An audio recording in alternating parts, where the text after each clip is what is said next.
हमारे मन में गंदे विचार क्यों आते हैं?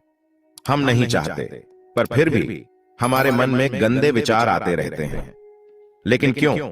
मन ही हमारा सबसे बड़ा दोस्त और मन ही हमारा सबसे बड़ा शत्रु है। जब हम अपने मन के हिसाब से चलते हैं तो मन हमें भटका देता है, और जब हम मन को संतुलित कर लेते हैं तो हम अपनी जिंदगी में सब कुछ पा लेते हैं। हम अपने मन में आने वाले गंदे विचारों को रोकने की कोशिश करते हैं, पर जितना हम रोकते हैं उतने ही यह विचार हमारे मन में प्रवेश करते जाते हैं। आप जिस चीज से जितना दूर भागोगे उतनी ही वह चीज आपके पास आएगी। इसीलिए उसे चीज से भागो मत, बल्कि उस चीज पर संतुलन कायम रखो। एक बार एक युवक गौतम बुद्ध के पास आया और गौतम बुद्ध से बोला, हे बुद्ध, मेरे मन में इतने गंदे विचार क्यों आते हैं? मैं नहीं चाहता कि मेरे मन में गंदे विचार आए, पर मेरे मन में हमेशा काम वासना के ही विचार चलते रहते हैं और मैं इनके बारे में सोच सोचकर बहुत परेशान हूं। मेरी ऊर्जा और समय यह सब सोचने में ही नष्ट हो जाते हैं, और यह सब विचारों की वजह से ही है। मैं कभी कभी शांत नहीं रह पाता और मैं हमेशा ही स्त्रियों को देखकर मोहित हो जाता हूं। मैं अपने आप को रोक ही नहीं पाता। बुद्ध मुस्कुराए और उन्होंने उसे युवक से पूछा, क्या तुम्हें पता है कि यह काम वासना होती क्या है? फिर लड़के ने उत्तर दिया और कहा, बुद्ध, मुझे तो नहीं पता कि काम वासना क्या होती है, परंतु हां, यह जो भी है बहुत बुरी चीज है। फिर बुद्ध ने उसे युवक से कहा, सबसे पहले तो तुम्हें यह समझना है कि प्राकृतिक रूप से जो भी चीज हमारे अंदर है वह बुरी नहीं है। हमारे जीवन में उसकी कुछ ना कुछ जरूरत होती है। वासना कोई बुरी बात नहीं है। यह हमारे मन की एक भावना है जो हमें किसी न किसी चीज की कमी का एहसास करवाती है, और फिर हम उस चीज को पाने के लिए उस चीज की ओर आकर्षित हो जाते हैं। जैसे कि अगर तुम्हारे पास धन की कमी है तो तुम में धन पाने की वासना उत्पन्न हो जाएगी। इसका मतलब यह नहीं कि वासना बुरी है, बल्कि यह तो हमारे मन के एक प्रकार की जरूरत का एहसास दिलाती है, और जब यह शारीरिक हो तो हम इसे काम वासना कह देते हैं। युवक ने गौतम बुद्ध से कहा, बुद्ध, मुझे काम वासना का मतलब तो समझ में आ गया, पर आप मुझे यह बताइए कि यह आती कहां से है और कैसे आती है? गौतम बुद्ध ने कहा, काम वासना कहीं से आती नहीं है, यह तो हमारे अंदर ही होती है, और इसका होना तो जरूरी भी है, तभी तो मानव जाति का विस्तार होगा। युवक ने कहा कि जब यह हमारे अंदर ही है और जरूरी भी है, तो फिर लोग इसे गलत क्यों बताते हैं? बुद्ध ने कहा, यही समस्या है। लोगों ने काम वासना को गलत तरीके से सोच लिया है। इसे छुपाने की और दबाने की कोशिश करते हैं। काम वासना गलत नहीं है, बल्कि काम वासना का गलत तरीके से प्रयोग करना गलत बात है। लोग जिसे पसंद करते हैं उसी के लिए जीने लग जाते हैं और उसके बारे में हमेशा सोचते रहते हैं, पर यह सब गलत है। बुद्ध ने युवक से कहा कि क्या तुम्हें पता है कि जानवरों में भी काम वासना होती है? युवक ने उत्तर दिया, हां बुद्ध, जानवरों में भी काम वासना होती है, क्योंकि जानवर भी तो आखिर अपनी पीढ़ी को आगे बढ़ाना चाहेंगे। बुद्ध ने कहा, तो फिर हम जानवरों की काम वासना को क्यों गलत नहीं कहते? युवक ने कहा, मुझे नहीं पता, महात्मा आप ही मुझे बताइए। गौतम बुद्ध ने कहा, जानवर अपनी काम वासना का प्रयोग आनंद प्राप्ति के लिए नहीं करते, वह तो सिर्फ संतान उत्पन्न करने के लिए काम वासना का उपयोग करते हैं। जानवरों को प्रकृति ने इतनी समझ नहीं दी कि वह काम वासना को अपने सुख का आधार बना सके, जबकि मनुष्य अपनी समझ के बलबूते पर प्रकृति में पाए जाने वाली प्रत्येक वस्तु को अपने सुख के लिए उपयोग करता है। हम इंसानों ने ही काम वासना को अपने सुख का साधन बना लिया है, जबकि प्रकृति ने तो हमें अपने वंश को आगे बढ़ाने के लिए दिया था, लेकिन इंसानों ने इसे अपने जीवन का परम लक्ष्य बना लिया है, और इस तरह से काम वासना का बेलगाम हो जाना गलत है। युवक ने बुद्ध से पूछा, महात्मा जी, यह काम वासना हम पर हावी क्यों होती है? क्यों यह बेलगाम हो जाती है? तब गौतम बुद्ध ने कहा, सुनो, अब मैं जो तुम्हें बताऊंगा उसे ध्यान पूर्वक सुनना। काम वासना का सारा खेल तुम्हें समझ में आ जाएगा। तुम्हें तुम्हारे सारे सवालों के जवाब मिल जाएंगे, बस तुम्हें ध्यान से सुनकर समझना है। फिर गौतम बुद्ध युवक को बताना शुरू करते हैं। एक बार की बात है, एक आश्रम में उनके गुरु और शिष्य रहते थे। शिष्य रोजाना आश्रम के बाहर स्थित गांव में भिक्षा लेने के लिए जाता था। शिष्य जो गांव में भिक्षा लेने जाता था, उसके रास्ते में एक नदी पड़ती थी, जिससे वह रोज भिक्षा लेने जाता था। एक दिन उसने देखा कि एक लड़का एक पेड़ के पीछे छुपा है। उसने लड़के के पास जाकर पूछा कि भाई, तुम इस पेड़ के पीछे छुपकर क्या देख रहे हो? तब लड़के ने कहा, अरे तुझे नहीं दिख रहा है क्या कि मैं क्या देख रहा हूं? तब शिष्य ने नदी की तरफ देखा तो वहां पर कुछ लड़कियां पानी भर मनीव्यू से 5 लाख तक का लोन पाओ मिनटों में, और जो मन में आए वो करो। Download the Moneyview app now. रही थी। लड़कियां 15-16 साल की होगी। तब शिष्य ने लड़के से कहा, अरे भाई, वहां पर तो लड़कियां पानी भर रही हैं, इसमें छिपकर देखने वाली क्या बात है? तब वह लड़का शिष्य की तरफ देखकर उसे कहता है, अरे पागल, तुम्हें दिखाई नहीं दे रहा है क्या कि वह परियां कैसे नदी से पानी निकल रही हैं? जरा उनकी अदाओं को देखो, उनके कोमल शरीर को देखो, उनकी पतली कमर मटके को उठाते समय कैसे बल खाती है, और उनके बाल उनकी कमर पर कैसे लहरा रहे हैं, मानो की सुंदरता बिखरी पड़ी हो। शिष्य ने फिर नदी की तरफ देखा। इस बार वह देखता ही चला गया।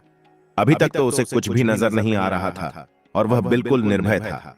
उसे किसी भी बात का कोई डर नहीं था। लेकिन अब वह छुपने लगा और उन लड़कियों को देखने लगा जैसे उसने कोई अपराध कर दिया हो। और जब वह छुपकर उन लड़कियों को देख रहा था, तभी वह अंदर से कांप गया और उसने कहा कि यह मैं क्या कर रहा हूं? मैं जो भी कर रहा हूं वह सही नहीं है। मुझे यहां से चले जाना चाहिए। और फिर वह जल्दी से वहां से चला जाता है। फिर वह आश्रम पहुंच जाता है।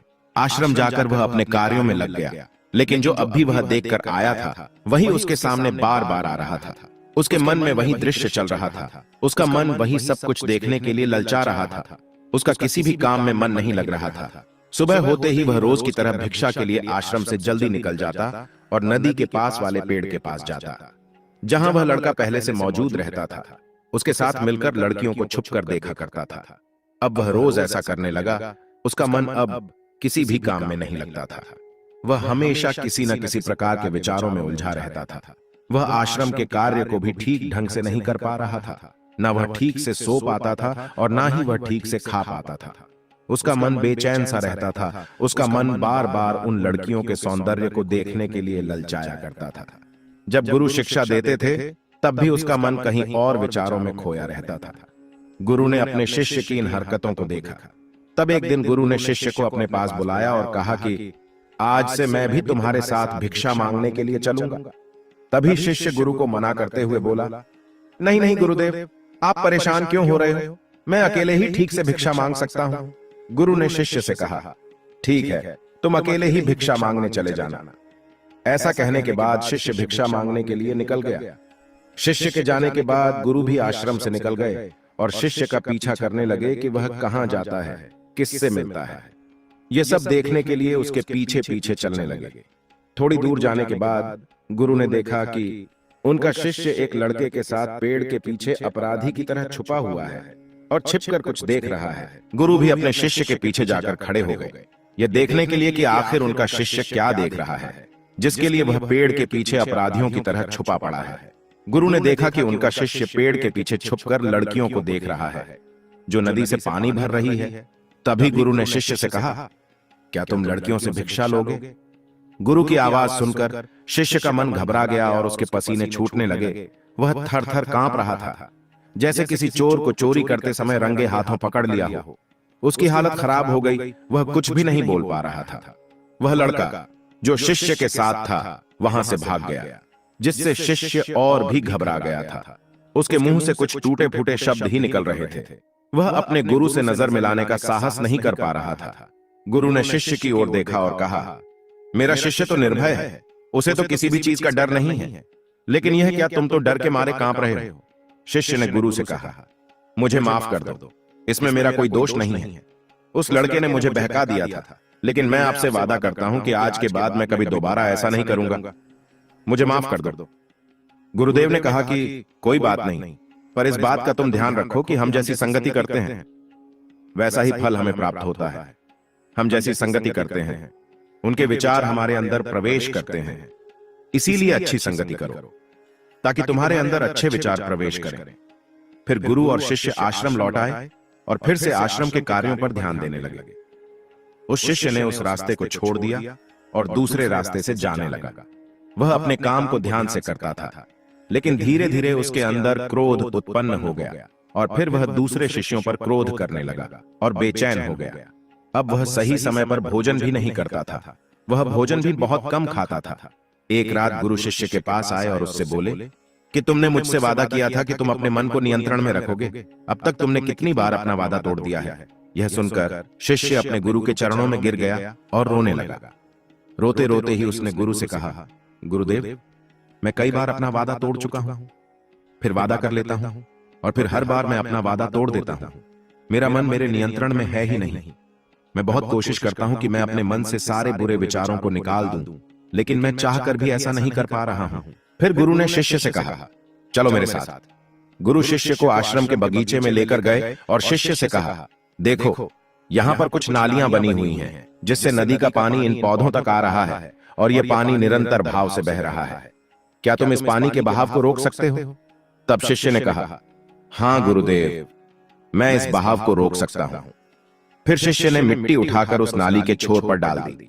वह थोड़ी देर के लिए रुक गया और फिर थोड़ी देर बाद उसे रेत के ऊपर से पानी आ गया। गुरु ने शिष्य से कहा, अरे यह क्या? यह पानी तो रुका ही नहीं।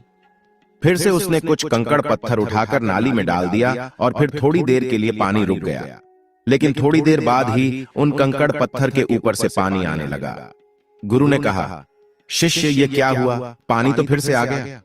तुम तो बोल रहे थे कि तुम इसे रोक दोगे। क्या हम किसी चीज को पूरी तरह से रोक सकते हैं? तब शिष्य ने कहा, कोई बात नहीं गुरुदेव, मैं इस पानी को तो आपको रोक कर ही दिखाऊंगा। फिर उसने एक बड़ा सा पत्थर लेकर उसे नाली पर डाल दिया और फिर पानी रुक गया। तब शिष्य ने गुरु से कहा कि देखा गुरुदेव, मैंने कहा था ना कि पानी को तो मैं रोक ही दूंगा। मैंने पानी को रोक कर दिखाया। आपकी बात मैंने पूरी कर दी। गुरु मुस्कुराए और बोले, अच्छा जरा ध्यान से देखो, पानी रुक गया है। क्या वह तो पीछे की नाली तोड़कर बाहर आ गया और अगल बगल से बह रहा है, और ध्यान से देखो।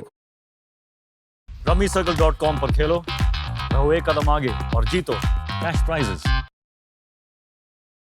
इस पत्थर के आगे भी आ गया और यह पानी अपना रास्ता बदलकर फिर से आगे की तरफ बह जाएगा। फिर थोड़ी देर बाद ऐसा ही हुआ। फिर गुरु ने शिष्य को समझाया, तुम्हारे साथ भी तो ऐसा ही चल रहा है। तुम बार बार प्रयास कर रहे हो, बड़े से बड़ा प्रयास कर रहे हो, पर हर बार तुम्हारा प्रयास टूट रहा है और यह हमेशा टूटता ही रहेगा। यह पत्थर तुम्हारा प्रयास है और यह पानी तुम्हारे विचार। तुम कितना भी बड़ा पत्थर रख लो, लेकिन पानी तो अपना रास्ता बनाकर ही रहेगा। यह देखकर शिष्य ने पूछा कि गुरुदेव, क्या कोई तरीका नहीं है जिससे मैं इन गंदे विचारों से बाहर निकाल सकूं? गुरु ने कहा, एक तरीका है। यह पानी जिस नदी से आ रहा है, तुम वहां से इस नाली का रास्ता ही बदल सकते हो। गुरु शिष्य को एक नदी के पास लेकर गए जहां से उस बगीचे में पानी आ रहा था। गुरु ने कहा, और कुछ पेड़ पौधे ऐसे भी हैं जिनको रोज पानी की आवश्यकता है। वह तो मुरझाकर मर ही जाएंगे, पानी तो हमें खोलना ही होगा। शिष्य ने गुरु की बात सुनकर पानी का रास्ता खोल दिया। तब गुरु ने पूछा कि अगर हम इस नदी के पूरे पानी को बगीचे की तरफ मोड़ दे तो क्या होगा? शिष्य ने उत्तर दिया, गुरुदेव, वहां पर जितने भी पेड़ पौधे हैं वह सब गलकर नष्ट हो जाएंगे और वहां पर कुछ भी नहीं बचेगा। गुरु मुस्कुराए और बोले, तुम इस बात को समझो, हमें किसी भी चीज को रोकना नहीं है, बस हमेशा संतुलन बनाए रखना है। कम पानी से भी पौधे नष्ट होते हैं और ज्यादा पानी से भी पौधे नष्ट होते हैं। हमारा जीवन संतुलन से ही चलता है। गुरु ने शिष्य से कहा, अगर मैं तुमसे कहूं कि तुम आम के बारे में मत सोचो, तो तुम्हारे मन में सबसे पहले किसका चित्र आएगा? तब शिष्य ने कहा कि गुरुदेव, आम का ही आएगा। गुरु ने कहा कि जब हम गंदे विचारों को जबरदस्ती रोकने का प्रयास करते हैं तो वह और भी मजबूती से हमारे अंदर प्रवेश करते हैं। इसीलिए हमें उन्हें कभी भी दबाने की कोशिश नहीं करनी चाहिए। फिर गुरु ने शिष्य को कहा, हमारे मन में गंदे विचार बुरे लोगों की संगति करने की वजह से भी आते हैं। कभी कभी कामुकता हमारे अंदर होती नहीं है, लेकिन कुछ अश्लील लोगों के साथ रहने की वजह से यह हमारे अंदर हावी हो जाती है। फिर शिष्य ने कहा, गुरुदेव, आप सही कह रहे हैं, मैं अपने मार्ग से भटक गया था। फिर वह शिष्य उस रात बहुत ही चैन की नींद सोया। सुबह अपने कार्यों को पूरे मन से किया और फिर सुबह वह भिक्षा लेने के लिए उसी रास्ते से गया जहां वह लड़का आज भी पेड़ के पीछे छुपकर उन लड़कियों को देख रहा था। वह शिष्य उस नदी पर गया जहां वह लड़कियां पानी भर रही थीं। उसने उन लड़कियों से पानी मांगा और उन लड़कियों में से एक लड़की ने उसे पानी पिलाया। उसने शिष्य के चरण छुए।